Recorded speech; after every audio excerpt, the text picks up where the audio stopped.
Well, good morning and thanks for joining me as I come to you from the banks of the Willamette River. I'm here today because I want to talk about boats, and particularly some of the things that I've been learning about boats. You know, when I was younger, I thought a boat was a boat, but then I started going to Alaska, and I got to know people who actually use boats, people who work on boats, and I began to understand there's a whole different language when it comes to boats.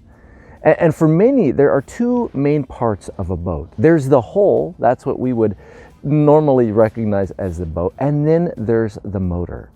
Boat people sometimes talk of these as two separate parts. And what shocked me as I began listening to some of their stories was the cost of motors.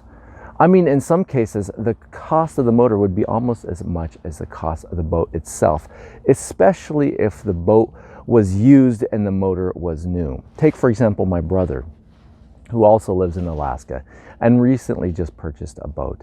First, he bought a decent boat. It wasn't a great boat. It was a strong boat. It had a good hull, but then he had to save up and invest in a motor.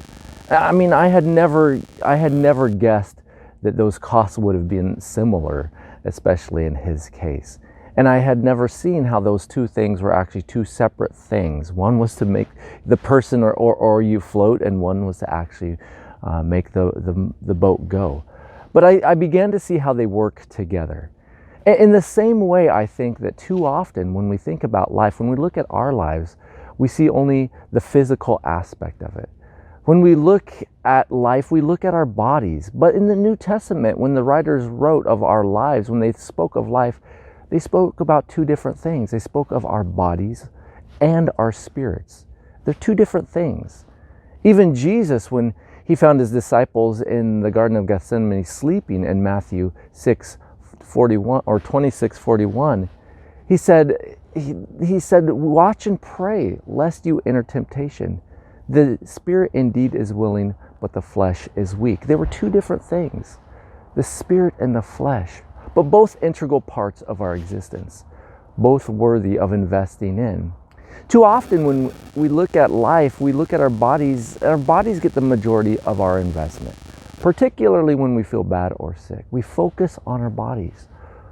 Well, we want to stay healthy, or we will go on a diet, we go to the gym, we go on a run, we try to eat better. All of these things are important in investing in our bodies, but we mustn't neglect investing in the motor, in our spirits as well. Because at the end of the day, at the end of our days, our bodies, with all their problems, with all their damage, with all their mileage, will be traded for new bodies.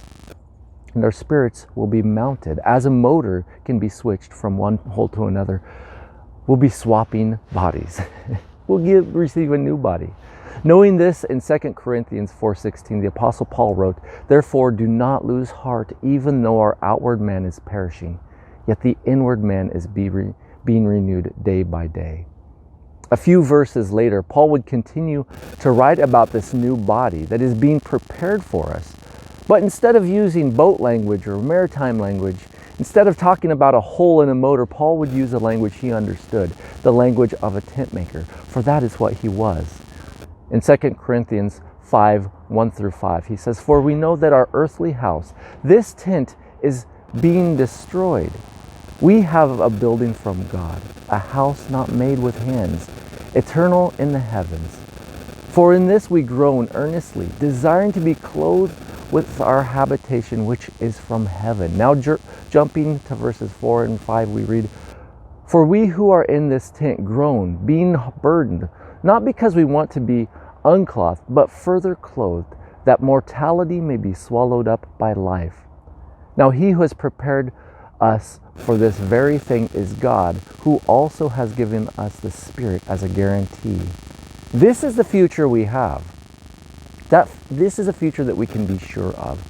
So if your body, your tent, your boat, if you will, is feeling its miles, if it's not acting or reacting like it used to or like you wish it would, be encouraged, because a motor swap is coming.